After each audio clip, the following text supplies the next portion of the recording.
Everyone, welcome to my YouTube channel इमोश चंद्रा।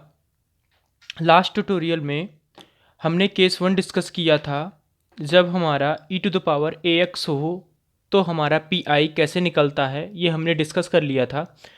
आज जो हम डिस्कस करने वाले हैं, आज हम दो केस डिस्कस करेंगे, case second and case third. बहुत ही इजी वे में हम इसे सॉल्व करेंगे कि कैसे क्वेश्चंस को सॉल्व किया जाता है। क्यू की वैल्यू साइन ए एक्स या cos A X plus B हो तो ये वाला केस अप्लाई होगा।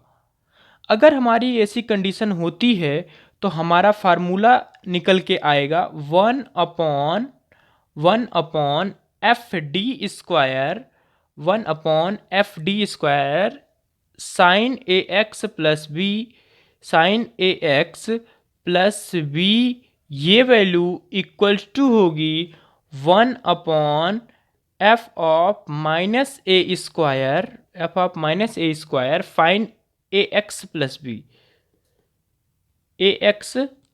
प्लस बी थोड़ा सा यहाँ पे डाउट होगा कि f(-a)² कैसे आया। इसका जब हम डेरिवेशन करते हैं, जब इसको हम देखते हैं कि इसको सॉल्व कैसे किया जाए, तो वहाँ पे f(-a)² आता है। तो हमें करना क्या है, जब हमारा इस तरीके की कंडीशन बने, लेफ्ट हैंड साइड की वैल्यूज अगर हमारी sign A X plus B हो, तो हमें करना है a के स्थान पे जो हमारा d के प्लेस पे हमें -a² d है तो a रखना है, और हमारा ax as it is ax plus B as it is रख देना है। इसके स्टेप्स कुछ देख लेते हैं। सॉल्व करने के स्टेप जो होते हैं, तो हम देख लेते हैं कि सॉल्व करने का जो भी प्रोसीजर होने वाला है वो होगा कैसे, देखते हैं। अगर मैं बात करूं स्टेप की, तो स्टेप इसके होते हैं, हमें सबसे पहले D square represent to the second derivative represent करता है, डी स्क्वायर को रिप्लेस करना है। ध्यान देने वाली बात है, रिप्लेस करना है -a² से। और अगर हमारा यहाँ पे d⁴ है, फोर्थ ऑर्डर है, तो हमें इसको रिप्लेस करना है हमें इसको रिप्लेस करना है a⁴ से। ऐसे अगर d⁶ है तो हमें इसको रिप्लेस करना है -a⁴ से। ये बातें याद रखनी है, मतलब अल्टरनेट चल रहा है, ऐसे आगे भी चलेगा। अगर हमारा जो उसका डिनोमिनेटर होगा, अगर हमारा रिड्यूस टू कांस्टेंट, अगर ये हमारा कांस्टेंट आ जाता है तो वो हमारा फाइनल स्टेप होगा। अब कुछ लोगों के लिए ये प्रॉब्लम होगा कि ये मैंने क्या लिखा है। अगर डिनोमिनेटर हमारा कांस्टेंट आ जाता है रिड्यूस होके, तो हमारा वो फाइनल स्टेप होगा। ये कैसे होगा हम अभी देखते हैं। तो अभी हमने क्या बातें की हैं, हमने बात की जब हमारा q की value sign A X plus B हो या cos A X plus B हो, तो हमें ऐसा रूल अप्लाई करना है। जहाँ साइन ए एक्स है, अगर कॉस एक्स आता है, cos A X plus B आता है, जहाँ sign A X plus B है वहीं केवल cos A X plus B हो जाएगा। मतलब अगर मैं दूसरे फार्मूले की बात करूँ तो हमारा यहाँ से हो जाएगा 1/f(d)² cos A X plus B as it is रहेगा। रूल दोनों के लिए सेम है, हमें एक केवल अपने माइंड में याद रखना है, अगला अपने आप निकल जाएगा, cos A X plus B. अब हम एक क्वेश्चन लेंगे जिससे हमारा ये पूरा जो प्रोसेस होने वाला है वो अच्छे तरीके से समझ में आ जाएगा। देखिए हम एक क्वेश्चन लेते हैं इसका। हम एक ऐसा क्वेश्चन ले रहे हैं क्योंकि आपको हमें समझाना है साइन के लिए कैसे सॉल्व करना है, कॉस के लिए कैसे सॉल्व करना है। तो हम एक ऐसा क्वेश्चन लेंगे जिसमें साइन भी हो और कॉस भी हो, ठीक है, जिससे हमें दोनों चीज़ें आसानी से समझ आ जाए। जिससे मैंने एक क्वेश्चन लिया, एक एग्जाम्पल्स मैं लेता हूँ। एग्जाम्पल की वैल्यू मैंने ली d⁴, फोर्थ ऑर्डर है, d⁴ plus 4y equals to sine 3x plus cos 2x। यहाँ तक हमें ये क्वेश्चन मिला है। अब हमें करना क्या है, जैसा कि हम पहले इसको, हमें अगर ये पूरा डिफरेंशियल इक्वेशन है, हमें पूरा सॉल्व करना है इसको, तो इसका पहले हमें सी एफ निकालना होगा। हम पीछे पढ़ चुके हैं। सी एफ निकालने के लिए हमें करना क्या होता है, सी एफ निकालने के लिए हमें इसको कन्वर्ट करना होता है, डी को हमें कन्वर्ट करना होता है एम में, M to the power 4 plus 4 equals to 0। यहाँ से हम इसको एम के रूट्स निकालते हैं। एम के रूट्स आएंगे हमारे इमेजिनरी फॉर्म में, तो इमेजिनरी फॉर्म में आ गए हमारे m के रूट्स प्लस माइनस 2i। यहाँ से हम कंपेयर करा लेंगे, ये रूट हमारा a प्लस आई बी से कंपेयर करा लेंगे, तो a की वैल्यू आ जाएगी हमारी 0 और b की वैल्यू आ जाएगी 2। तो अगर हमारा रूट इमेजिनरी है तो हमारा फार्मूला होता था e to the power alpha X, alpha जहाँ होता था a, c1 cos beta X plus sine beta X. अब हम अप्लाई करते हैं डायरेक्ट। मैं यहाँ पे सी एफ लिख दे रहा हूँ क्योंकि हम काफ़ी डिस्कस कर चुके हैं सी एफ के बारे में। तो सी एफ यहाँ से हमारा निकल के आता है ई टू द पावर अल्फ़ा, ए की वैल्यू तो यहाँ पे 0 है, तो ई टू द पावर 0 1 आ जाएगी वैल्यू, तो उससे तो हम लेना नहीं है हमें। तो यहाँ से मैंने लिखा c1 cos 2x plus c2 sin 2x। यहाँ पे 2 क्या है, 2 यहाँ पे बीटा है, b की वैल्यू 2 है, इसलिए हमने यहाँ पे 2 है। हमारा सी एफ तो फाइंड आउट हो गया। अब हमें सी एफ के साथ साथ हमें पी आई भी फाइंड आउट करना है। क्यों? क्योंकि पी आई इसलिए फाइंड आउट करना है क्योंकि हमारे जो राइट हैंड साइड में कुछ वैल्यूज़ हैं, राइट हैंड साइड में जब भी वैल्यूज़ होती हैं तो वहाँ पे हम पी आई फाइंड आउट करते हैं। ठीक है, पी आई फाइंड आउट करने के लिए हमें फार्मूला लगाना पड़ेगा। साइन वाले के लिए साइन का फार्मूला, कॉस वाले के लिए कॉस का फार्मूला। साइन का जो है ये फार्मूला कहता है 1/f of minus A square करना है। पहले हम 1/f(d) साइन ए एक्स लिख लेते हैं। तो 1/f(d) मतलब साइन 3x अपॉन डी की पावर 4 प्लस 4 1 प्लस, यहाँ तक किसी को कोई प्रॉब्लम नहीं होगी जहाँ तक लगता है, प्लस cos 2x है। तो cos 2x को हमने cos 2x लिखा divided by F D to the power 4 plus 4। यहाँ तक अभी कोई मैंने चेंज नहीं किया है, बहुत ही सिंपल में मैंने लिख लिया है। अब यहाँ से हमें कुछ कंडीशंस ध्यान देनी है। अब हमें करना क्या है, अब हमें जो हमारे एफ ए की वैल्यू है हमें एफ माइनस ए स्क्वायर में कन्वर्ट करना है, और जो डी टू द पावर 4 होता है उसको हमें ए टू द पावर 4 कन्वर्ट करना है। सॉरी, यहाँ पे मैंने क्वेश्चंस थोड़ा सा रॉन्ग ले लिया। यहाँ पे क्वेश्चंस है डी स्क्वायर का, सॉरी, यहाँ पे क्वेश्चन है ए स्क्वायर की टर्म है, तो यहाँ पे इस प्लस रूट थोड़ा सा मिस्टेक हो गई। यहाँ पे 2 है, तो यहाँ पे 2 है, तो यहाँ पे 2 है, और यहाँ पे भी 2 है। ठीक है, क्योंकि यहाँ पे 2 रूट्स निकले ना, नहीं तो 4 रूट्स आते, मैंने ध्यान नहीं दिया। तो ये जो हमारा है डी स्क्वायर को हम किससे रिप्लेस करते हैं, अभी हमने पढ़ा था माइनस ए स्क्वायर से। अब माइनस ए स्क्वायर ए है कहाँ, ए है हमारा 3, तो हम कर लेते हैं रिप्लेस।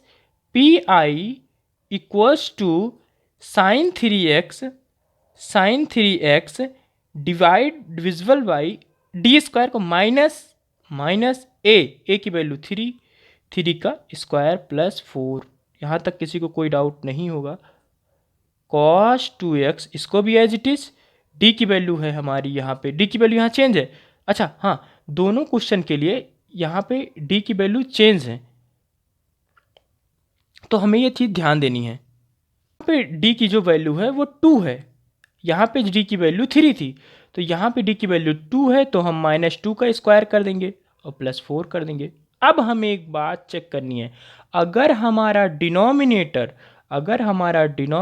0 आता है, अगर हमारा डिनोमिनेटर 0 आता है तो कंडीशन हमारी फेल हो जाएगी, और जो कंडीशन हमारी फेल हो जाएगी तो हम उसका एक बार डिफरेंशिएशन करेंगे। जैसा कि हमने पहले भी पढ़ा था, अगर हमारी कंडीशन फेल होती है, अगर हमारा केस 1 में भी हमने पढ़ा था, अगर हमारे डिनोमिनेटर 0 आता है तो कंडीशन फेल होती है, तो वहाँ पे हम एक बार उसका डेरिवेटिव निकालते हैं। फिर भी अगर 0 आता है, फिर सेकंड डेरिवेटिव, थर्ड डेरिवेटिव चलता रहता है। तो चलिए देखते हैं क्या 0 आता है। पी आई इक्वल्स टू ये तो नहीं आया, इसका जीरो नहीं आया, साइन 3x आ गया और यहाँ पे आया 3 3 9, 3 3 9 प्लस 4, यहाँ पे माइनस के साथ आ गया 5, इसका तो नहीं आया। आगे का देखते हैं। cos 2x तो एज इट इज़ रहेगा, cos 2x as it is रहेगा, divide by 2 to the power 4 zero आ गया। तो यहाँ पे हम लिख देते हैं फेल हुआ कंडीशन। और एक बार इसका डेरिवेटिव निकालते हैं। डेरिवेटिव के साथ साथ हम एक काम और करते थे, हम x की टर्म और ऐड करते थे, मतलब x की टर्म से मल्टीप्लाई कराते थे, पीछे भी करते थे, सेम यहाँ भी करना है। तो sign 3x/5 as it is लिख लिया हमने। हम यहाँ पे x की टर्म हम अभी प्लस ही रखते हैं, प्लस x की टर्म से हमने मल्टीप्लाई भी करा दिया, हमने यहाँ cos 2x लिख दिया। अब इसका जब डिफ्रेंशिएशन होगा तो डी स्क्वायर का डिफ्रेंशिएशन होगा 2 इंटू डी। तो पी आई की वैल्यू, अब हम वैल्यू यहाँ पुट कर देंगे। अगर हमारा वैल्यू फिर से पुट करने पे जीरो आती है तो सेकंड डेरिवेटिव निकालेंगे इसका। यहाँ 5 प्लस एक्स इंटू यहाँ cos 2x है, cos 2x है, cos 2x है, divisible by 2 into D. D की वैल्यू हमारी, डी को रिप्लेस करेंगे हमें किससे, ए से। तो डी की वैल्यू हमारी क्या है, -2। तो 2 इंटू -2, तो हमारा आ गया यहाँ से पी आई की वैल्यू आ गई, वैल्यू हो गई। और हमारा जो कंप्लीट डिफरेंशियल इक्वेशन का सोल्यूशन होता है, अगर मैं लिखना चाहूँ y के फॉर्म में, तो y equal to C F plus P I, Y equal to C F plus P I. यहाँ पे हम इसको ऐड कर लेंगे। स्टार्ट करता हूँ case 3, case third. Case third बहुत ही इजी है, बट थोड़ा सा लॉन्ग प्रोसीजर होता है इसका। हम इक्वल्स टू क्यू की जो वैल्यू है x⁴m, और m यहाँ पे हमारा क्या है, पॉजिटिव इंटीजर है कुछ, m हमारा पॉजिटिव इंटीजर है। तो इस तरीके का जब कोई कंडीशन आए किसी क्वेश्चन पे तो हमें सॉल्व कैसे करना है, तो इसका पी आई निकालने का फार्मूला होता है P I equals to particular integral का फार्मूला होता है 1/f(d) कर देना है हमें, 1/f(d) कर देना है इंटू x⁴m। बहुत ही सिंपल फार्मूला, बहुत ही सिंपल इसकी टेक्निक है, बट थोड़ा सा लॉन्ग प्रोसीजर है इसका, कैलकुलेशन ज़्यादा है बस, बाकी क्वेश्चन में दम नहीं है इसके क्वेश्चन काफ़ी इजी होते हैं, पूछा भी अक्सर जाता है। तो हम एक एग्जाम्पल्स ले लेते हैं और बहुत ही ईजी है, हमें सॉल्व करना है, इसका हमें पी आई निकालना है। अगर मैं बात करूं इसके सी एफ की, तो आई थिंक सी एफ तो आसानी से निकल जाएगा, क्योंकि d⁴ 5d + 4 है। इसको कोई ना कोई इसके रूट्स निकालेंगे, रूट्स में हम अपने केसेस को मैच कराएंगे, जो भी केस इसमें कंपेटेबल होगा उसको हम लगा देंगे, वहाँ से हम पी एफ ईजिली निकाल लेंगे। अगर मैं बात करूँ पी आई की, तो पी आई हमारा अभी अभी हमने फार्मूला पढ़ा, पी आई इक्वल्स टू होता है 1/f(d) इंटू x⁴m, ये होता है। तो हम देख लेते हैं 1/f(d), f(d) की वैल्यू क्या है, d² + 5d + 4 इक्वल्स +4, d की वैल्यू है, इंटू अब हम x⁴m, x मतलब क्यू, पूरी क्यू वाली टर्म है, क्यू स्क्वायर से 7x² + 7x + 9, ये हमारा पी आई का फार्मूला हमने यहाँ अप्लाई कर दिया। फार्मूला अप्लाई करने के बाद एक ऐसी ट्रिक है जो हर क्वेश्चन पे अप्लाई होती है, आपको ध्यान देना है। देखिए क्या है वो ट्रिक, आपको अगर ये क्वाड्रेटिक है, ये अगर हम देखें इसकी केवल बात करें, क्वाड्रेटिक बन रहा है, मतलब इसकी हाईएस्ट पावर 2 है, तो आपको करना क्या है, आपको ऊपर वाला तो एज इट इज अभी हम रख देते हैं, जो 7x + 9 है, एज इट इज ऊपर वाले को हमने रखा। डिनोमिनेटर की वैल्यू को हमने क्या किया, हमने यहाँ पे कॉमन ले लिया 1/4, या डायरेक्ट कह सकते हैं हमने यहाँ 4 कॉमन ले लिया। अगर मैं यहाँ पे 4 कॉमन लेता हूँ तो क्या आता है, जरा ध्यान देते हैं। 4 कॉमन लिया 4 से, तो यहाँ 1 बचा, प्लस 4 कॉमन लिया 5d से, तो यहाँ पे 5d डिवाइड बाई 4 हो गया। आई थिंक ये तो सबको क्लियर ही होगा, यहाँ 4 था नहीं तो d² / 4 लिया। कुछ लोग के माइंड में ये आ रहा होगा कि आखिर हमने 4 कॉमन क्यों लिया। आपको यही प्रोसीजर सब में करना है कि इस तरीके का जो भी क्वेश्चन है आपको ऐसे ही करना है, कॉमन लेना है। मैं बेसिकली कॉमन इसलिए ले रहा हूँ क्योंकि हमें एक फार्मूला बनाना है 1 + x⁴n। अभी कहाँ कैसे बन रहा है मैं दिखाता हूँ आपको। तो ये फार्मूला बन गया। अब हम आगे इसको कर रहे हैं 1/4 1/4 लिख लिया, ब्रैकेट स्टार्ट किया, 1 प्लस, इसको हम क्या लिख नहीं सकते, 1 प्लस, हम एक ब्रैकेट्स मान लेते हैं 5d/4 5d/4 प्लस d² 2 की होल पावर। अगर ये पूरा टर्म ऊपर जाता है तो माइनस हो जाएगा। आई थिंक ये सभी को क्लियर होगा। इनटू जो टर्म बचा था उसको एज इट इज कर लेते हैं, x² प्लस 7x प्लस 9, ये तो बचा ही था। तो अब देखिए क्या होता है हमारा आगे, 1/4 तो हमारा यही था, 1 प्लस, थोड़ा सा एक बार इसको और रीअरेंज कर देता हूँ, थोड़ा सा आपको दिखा देता हूँ कैसे यहाँ पे फार्मूला लग रहा है, प्लस d⁴ की to the power -1 into multiply में है x² प्लस 7x प्लस 9। यहाँ तक प्रॉब्लम नहीं होनी चाहिए। अब मैं एक फार्मूला लिख रहा हूँ, ज़रा ध्यान से देखिएगा। 1 प्लस x की पावर m की फार्मूला होता है 1 plus mx plus m -1 upon x m-1 into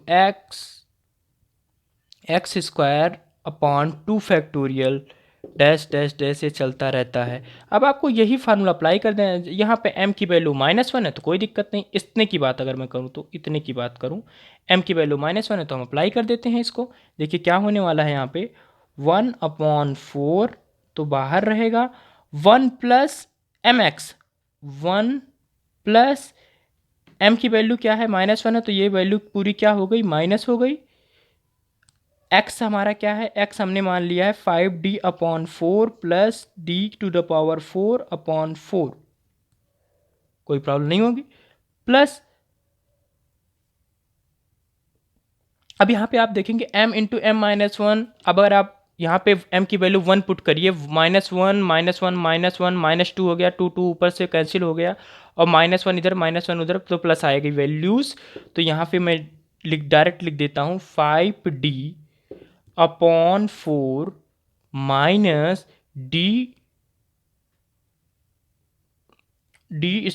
sorry यहाँ पे d² की टर्म थी, मैं d⁴ किए जा रहा हूँ, d² की टर्म है। तो यहाँ पे हो गया d²/4 का होल स्क्वायर। अब जो हायर पावर है उसको हमने अभी के लिए फ़िलहाल के लिए छोड़ दिया। क्यों छोड़ा, अभी आपको ये बात समझ में आ जाएगी अगली लाइन में ही। x² प्लस 7x प्लस 9 मैंने एज इट इज कर दिया।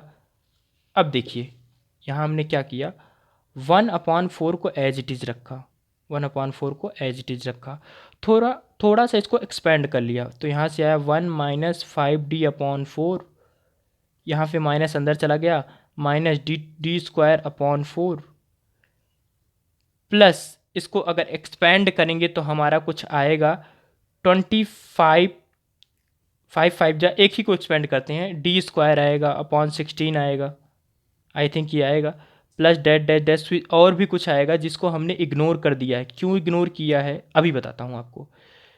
लिख भी सकते हैं आप, अगर चाहें तो लिख सकते हैं, लेकिन उसकी कोई नीड नहीं है, ऑलरेडी वो 0 हो जाएंगे तो उसकी कोई वैल्यूज़ आएंगी नहीं।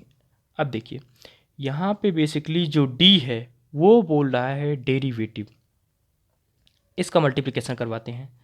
तो यहाँ से आया हमारा 1/4, तो ये 1 से मल्टीप्लाई होगा तो ये आ जाएगा x² plus 7x plus 9, x² plus 7x plus 9 1 से मल्टीप्लाई हुआ हमारा। उसके बाद हमारा जब इससे मल्टीप्लाई होगा तो -5/4 तो मैंने बाहर निकाल लिया, d को हमने ऐसे लिख लिया और हमने लिख लिया x² plus 7x plus 9। I think किसी को यहाँ तक डाउट नहीं होगा, d के स्थान पे मैंने ऐसे लिख लिया, माइनस अगर इसको दोनों को रीअरेंज कर लें हम तो हमारा 21 आ जाएगा। तो यहाँ पे आ जाएगा 21 आ जाएगा, d² आ जाएगा इंटू 16 आ जाएगा। अब इसकी वैल्यू यहाँ पे मल्टीप्लाई करा देते हैं, x square plus 7x plus 9। अब देखिए जो यहाँ पे अब जो बात होने वाली है वो थोड़ा सा आपको माइंड में रखनी है। डी का मतलब होता है फर्स्ट डेरिवेटिव, डी स्क्वायर का मतलब होता है सेकंड डेरिवेटिव। डी का मतलब होता है फर्स्ट डेरिवेटिव, डी स्क्वायर का मतलब सेकंड डेरिवेटिव। मतलब इसमें आपको फर्स्ट टाइम डिफ्रेंशिएशन करना है, इसमें आपको सेकंड टाइम डिफ्रेंशिएशन करना है। तो देख लेते हैं, हमारा यहाँ पे आ गया 1/4। ये तो इसमें कुछ करना ही नहीं है, ये कांस्टेंट मतलब ऐसे एज इट इज़ था, इसमें कोई डेरिवेटिव निकालना ही नहीं है, तो हमने इसको एज इट इज लिख लिया, -5/4 लिख लिया। अब देखिए अगर हम यहाँ पे डिफ्रेंशिएशन करते हैं, एक्स स्क्वायर का 2x हो गया, 7x का डिफ्रेंशिएशन करते हैं तो 7 हो गया। और जो ये फर्स्ट डेरिवेशन ही तो आया है, फर्स्ट डेरिवेटिव ही तो आया है, फर्स्ट डेरिवेटिव का कह रहा है एक बार और करना है, तो माइनस यहाँ 21/16। हमेशा ध्यान रखिएगा इसका डिफ्रेंशिएशन पहले वाले का होता है जस्ट। अब इसका करेंगे तो यहाँ पे क्या आ जाएगा, ओनली 2। बस इसको सॉल्व कर लेंगे, एक्स स्क्वायर वाले टर्म को एक्स वाले टर्म को ऐड सब्ट्रैक्ट कर लेंगे, तो यहाँ से हमारा जो आंसर आता है पी आई हो गया। तो पी आई हमारा ये रहा, हमारा इसका कंप्लीट आंसर। तो जैसा कि हम देख रहे हैं कि जो Q equals to X to the power M के जो क्वेश्चंस होते हैं उसको सॉल्व करने के लिए नहीं है, ज़्यादा टफ नहीं है ये बस थोड़ा सा प्रोसीजर इसका लॉन्ग है, जो कि हमें थोड़ा ध्यान देना है कि 1 + x to the power m का फार्मूला कैसे अप्लाई करना है। और आई थिंक सबसे सिंपल फार्मूला केस थर्ड का ही होता है 1। ये रहा हमारा case second and case third. Differential equation की जो आगे आने वाली सीरीज है वो कंटिन्यू आती रहेगी। अगर आपको ऐसे ही वीडियो और चाहिए तो हमारे चैनल को लाइक शेयर सब्सक्राइब कीजिए। Thank you.